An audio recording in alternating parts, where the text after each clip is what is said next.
What the Lord has done for me, I cannot tell it all.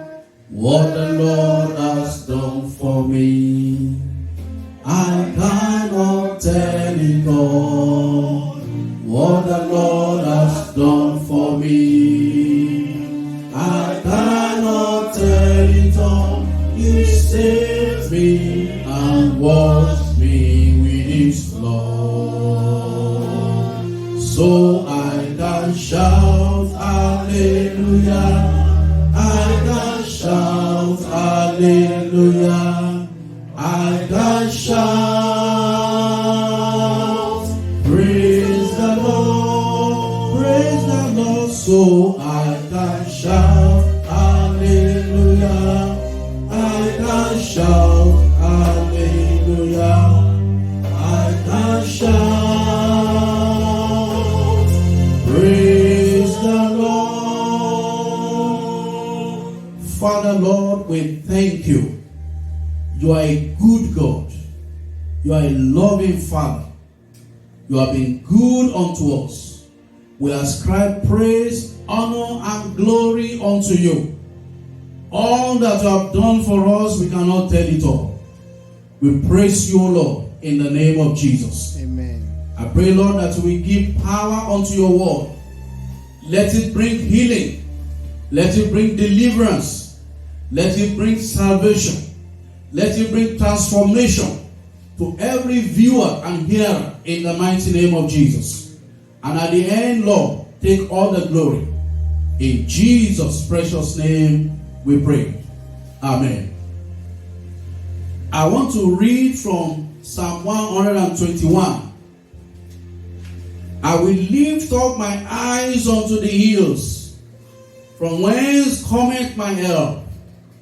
My help cometh from the Lord, which made heaven and earth. He will not suffer thy foot to be moved. He that keepeth thee will not slumber. Behold, he that keepeth Israel shall neither slumber nor sleep. The Lord is thy keeper. The Lord is thy shade upon thy right hand. The sun shall not smite thee by day, nor the moon by night. The Lord shall preserve thee from all evil. He shall preserve thy soul. The Lord shall preserve thy going out and thy coming in, from this time forth, and even forevermore. Hallelujah. I want to share with us today on what I call, I will lift up my eyes unto the Lord. Ní àsìkò tí a wà yìí, a rí wípé ọ̀pọ̀lọpọ̀ ìṣẹ̀lẹ̀ ló ti ṣẹlẹ̀. Ọ̀pọ̀lọpọ̀ òjò ló ti rọ̀ tí ilẹ̀ ti fi mu. Mìmí ti mì. Débi wípé ọ̀pọ̀lọpọ̀ ní àyà ń pa. Ọ̀pọ̀lọpọ̀ ní àyà rẹ̀ ń já. Pé báwo ni a ó ṣe la ọdún yìí kọjá. Tẹ́ bá bá ọ̀pọ̀lọpọ̀ sọ̀rọ̀, wọ́n ní fún ìtọ́dún ìmọ̀ rẹ̀ fi parí yìí báyìí. Kòró ti bà gbogbo ẹ̀ jẹ́ o. Kòró ni o. Kòró ni o. Ẹ̀rí pé ọ̀pọ̀lọpọ̀ ní àyà ẹ̀ já. Nígbà tá a bá dẹ̀ jẹ́ ènìyàn, as long as you are human, you may have no choice than to naturally want to fear about the uncertainties that are staring us at the face. People had a lot of projections. People had a lot of aspirations and ambition about this year 2020. But with the advent of coronavirus pandemic, a lot of plans have been messed up. A lot of destinies have been affected. People begin to express fear and doubt about tomorrow, about the future, about the middle of the year towards the end of the year. But I have a message from God this day And the message is to bring you hope, to bring you this good news that something great will still happen in your life. Before the end of this year, you will experience the power of God. You will experience those victories that you need. You will experience greatness in every area of your life. God is still on the throne. What do you have to do? I have a message today from the Lord for you. You need to lift up your eyes unto the Lord, not to the hills. Because your help is not going to come from the hill or the mountain, but your help is going to come from the Lord. Nínú gbogbo tí ó lè ṣẹ̀rù bà wá gẹ́gẹ́ bí ènìyàn, tí a bá ní ìpinnu láti ṣe ohun tí Ọlọ́run pa láṣẹ, kì í ṣe ohun tó nira fún Ọlọ́run láti ràn wá lọ́wọ́.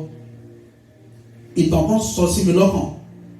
Ìtàn bí Jésù ti ń rìn lórí omi, tí àwọn ọmọ ẹ̀yìn rẹ̀ kán wá rí lọ́ọ̀kan, ilẹ̀ ò tíì mọ́, ó jẹ́ bí ọwọ́ ìdájí, wọ́n wá rí tí Jésù ń rìn lórí omi, ẹ̀rù bà wọ́n, wọ́n ní ìwìn ni, ghost ni, àwọn kan ló dàbí pé ọ̀gá ló ń bọ̀ yìí, àwọn kan ní ìwìn ni. Ṣùgbọ́n gbà tí wọ́n tẹjú mọ́, wọ́n rí pé Jésù ló ń rìn lórí omi wá bá wọn. Bí Jésù ti ń rìn bọ̀ lórí omi yìí, ìkan nínú àwọn tó jẹ́ abẹnugan tá pè ní Pétérù sọ pé Olúwa, tó bá ṣe pé ìwọ ló ń bọ̀ lórí omi, sọ fún èmi náà, pàṣẹ fún èmi náà kí n rìn lórí omi láti wá bá ọ. Jésù wípé ó yá máa bọ̀. Ó dẹ̀ bẹ́ sórí omi lóòótọ́, odò Galilee, Sea of Galilee. Sea, not a small river, not a pond, not a pool, not a swimming pool. Pétérù náà bá bọ́ sí orí omi yẹn, Sea of Galilee yẹn. Ó dẹ̀ rí pé òun bẹ̀rẹ̀ sí ní rìn lórí omi, bí Jésù náà ti rìn lórí omi. This was a miracle. This was a never to be forgotten experience in the life of Peter. That was an accomplishment. That was a feat that other disciples could not attain unto. Bó náà ti wá rìn lórí omi ẹ̀, ẹ̀rí pé Bíbélì sọ fún wa pé ńgbà tó ń wo Jésù, ó lè rìn lórí omi tí kò rí. Ṣùgbọ́n nígbà tó gbé ojú kúrò lára Jésù, tó bẹ̀rẹ̀ sí ní wo ríru omi òkun lọ́tún, tó wo ariwo òkun lósì, níwájú àti lẹ́yìn. Bíbélì sọ fún wa pé Pétérù bẹ̀rẹ̀ sí ní rì, ó ń rì. Look, if God is going to help you, you have to look unto Him. Hebrews chapter 12, the Bible says in verse 2, looking unto Jesus, the author and the finisher of our faith. Ó ní kí a máa wo Jésù, olùfilélẹ̀ àti aláṣepé ìgbàgbọ́ wa. Nínú gbogbo ìrúmi ayé yìí, ní ipò tí a ti bára wa, nígbà tí àwọn èèyàn bá sọ pé ẹkọ́nọ́mì kò dá, ọrọ̀ ajé kò dá, gbogbo nǹkan kò ṣe déédé, gbogbo nǹkan kò lọ déédé mọ́, mo rọ̀ ọ́, ìwọ máa wo Jésù. Máa wo Jésù nínú ìgbàgbọ́, pẹ̀lú ìgbàgbọ́. Máa gbàdúrà, máa kọrin ìyìn sí, máa tẹ̀lé Ọlọ́run, kó di òpó Jésù mú, kó di ọ̀rọ̀ rẹ̀ mú nínú ìgbàgbọ́, kó dì mú gidi, kó dì mú ṣinṣin. Tí o bá ṣe bẹ́ẹ̀, wàá wà ní ipò ẹni tó ṣe wípé ó gbé ojú rẹ̀ sí òkè wọn nì, ó gbé ojú rẹ̀ sí ọ̀dọ̀ Ọlọ́run, níbi tí ìrànlọ́wọ́ yóò ti jáde wá. Kẹrí tí Ọlọ́run bá máa ràn ọ́ lọ́wọ́, gbogbo ohun tá à ń sọ yìí, wẹ́rẹ́ ló máa bá ọ ṣe. Orin kan ní wẹ́rẹ́ ló bá mi ṣe, wẹ́rẹ́ ló bá mi ṣe, ohun tí a rò pé kò ṣeé ṣe. Wẹ́rẹ́ ló bá mi ṣe, torí tí Ọlọ́run bá bá ẹ ṣe ó dáa kó ṣe ní wẹ́rẹ́, because with human effort no one will prevail. It's better to run on the strength of God than to run in your own strength. Ó dára jù, ó rọrùn jù pé kí Ọlọ́run bá èèyàn ṣe jù pé kéèyàn máa ṣe làlà kókó fẹ́fẹ́ kó máa ṣe kìràkìtà. Òwe Yorùbá ní kìràkìtà ò dọ́là, orí ló ń la ni. Kí wá fi kún pé Ọlọ́run ló ń la ènìyàn. Ohun tí o ní láti ṣe ni pé kí o gbé ojú rẹ sí Ọlọ́run. Nígbà táwọn èèyàn bá sọ pé ìrẹ̀sílẹ̀ wà, Bíbélì ní ìwà máa sọ wípé ìgbésókè wà. When men are saying there is casting down, you will be saying God will make you to rise up. It is God that is the one that will lift you, that will bless you, that will help you, that will lift your head. But God is looking out for one thing, for you to focus on Him. Ẹlòmíì ní ìsìn, ó lè máa ro bí òun ṣe máa dọ́gbọ́n sọ̀rọ̀ ayé o. Ọmọléèwé tó ń wo bóun ṣe máa jíwèé wò, tí ò wo bí Ọlọ́run ṣe máa ràn án lọ́wọ́ lẹ́yìn tó ń bá kàwé dáadáa. Ṣiṣẹ́ tàbí òṣìṣẹ́ tó ń ro bí òun ṣe máa lọ tẹ́ iṣẹ́ òun nídìí, tó máa dọ́gbọ́n sí, tó máa fẹsẹ̀ létọ̀ọ́, tó máa lọ wá ohun tí ò sọnù kiri. Ẹni tó dẹ̀ wá wákúwá á rí ìrìkúrí. Bí èṣù tó bá tàn ẹ́, tó bá fún ẹ ní kinní kan, tó bá fún ẹ ní ẹdìyẹ láti sìn pé kó gbà kó jẹ́ kó sìn, bó ti máa gba odidi àgbò tàbí àgùntàn lọ́wọ́ ẹ, ìyẹn ń bọ̀ lọ́jọ́ ọ̀la. Ohun tí o ní láti ṣe ni pé kí o máa wo Jésù, kí o fi ọkàn rẹ sí Ọlọ́run. Níbẹ̀ ni ìrànlọ́wọ́ yóò ti jáde wá fún ọ. Ní gbogbo ayé yìí kò sí ẹni tó lè bá ọ ṣe o, àfi Jésù yìí nìkan. Mo fẹ́ ka ibì kan fún wa, Jòhánù orí 14 ẹsẹ̀ 16, John chapter 14 verse 26. But the Comforter, which is the Holy Ghost, whom the Father will send in my name, He shall teach you all things, and bring all things to your remembrance, whatsoever I have said unto you. The Holy Spirit of God is able to make you to experience God when you lift your eyes unto Him, when you focus on Him. The Holy Spirit is able to make you to experience the power of God. So what you see, mo fẹ́ ká tún ka Psalm 11, Psalm 16 verse 11. Thou wilt show me the path of life. In thy presence is fullness of joy, and at your right hand there are pleasures evermore. Ó ní ọwọ́ ọ̀tún rẹ ní inú dídùn wà. Ní ẹ̀gbẹ́ ní ayọ̀ ayérayé wà pẹ̀lú. Ní iwájú Ọlọ́run ní ẹ̀kúnrẹ́rẹ́ ayọ̀ wà. Ní ọwọ́ ọ̀tún rẹ ní dídùn inú wà. Nígbà tó bá wo Ọlọ́run, tó gbé ọkàn rẹ sí Ọlọ́run, tó fi ìgbàgbọ́ rẹ sí inú Ọlọ́run, ẹ̀kúnrẹ́rẹ́ ayọ̀ yóò jẹ́ tirẹ̀.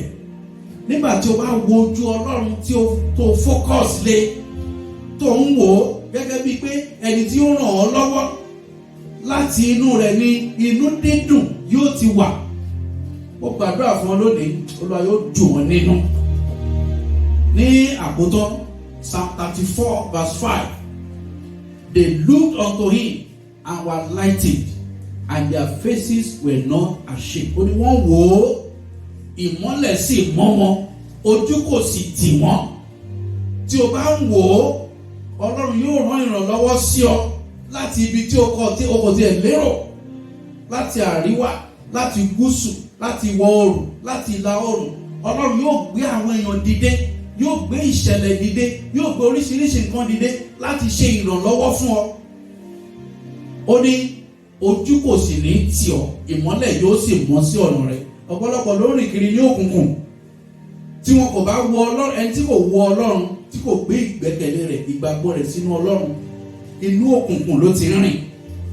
Ẹni tó bá ń rìn nínú òkùnkùn, bó ti ń kọlu kí lá máa ń kọlu ọ̀pẹ, bó ti ń já sí kòtò lá máa já sí gegele. ṣùgbọ́n tí o bá gbé ìgbẹ́kẹ̀lé rẹ àti ìgbàgbọ́ rẹ láti máa wo Ọlọ́run, ìmọ́lẹ̀ yóò mọ́ sí ọ̀nà rẹ gbogbo. Nígbà tí ìmọ́lẹ̀ Ọlọ́run bá mọ́ sí ọ̀nà rẹ, iṣẹ́ ìyanu rẹ yóò tọ̀ wá, yóò sì tọ̀ ọ́ lọ́wọ́, yóò sì tọ̀ ọ́ lọ́wọ́. Bẹ́ẹ̀ ni yóò rí lórúkọ Jésù Kristi.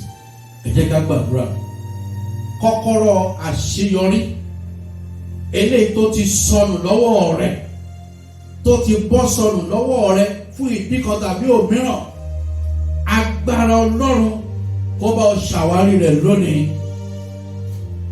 Kọ́kọ́rọ́ ire ayé rẹ, kọ́kọ́rọ́ ìlàjà, kọ́kọ́rọ́ oríire, kọ́kọ́rọ́ ìṣerere, ẹ̀mí mímọ́ kó gbélé ọ lọ́wọ́.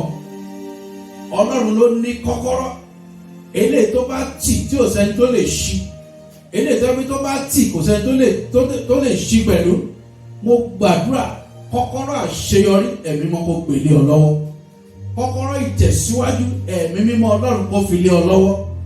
Gbogbo ilẹ̀kùn ire tó ti tì mọ́, ẹ̀mí mímọ́ kó ṣí wọn lónìí. Mo gbàdúrà fún ọ pé gbogbo ẹ̀bùn rere tí ọkàn rẹ ń fẹ́ lórí iṣẹ́ rẹ, lórí ọmọ, lórí ọkọ, lórí aya, lórí ọkọ ọmọ, aya ọmọ, lórí ẹbí àti ará rẹ, gbogbo ẹ̀bùn rere tí ọkàn rẹ ń fẹ́, ẹ̀mí mímọ́ kó gbélé ọ lọ́wọ́ lónìí. Ohun tí ó máa mú ìtìjú àti ẹ̀gàn kúrò nínú ayé rẹ, Olúwa kó ṣe nínú ayé rẹ lónìí. Gbogbo ibi tí ìtìjú àti ẹ̀gàn tó wà nínú ayé rẹ, ẹ̀mí mímọ́ kó palẹ̀ wọn mọ́ lónìí.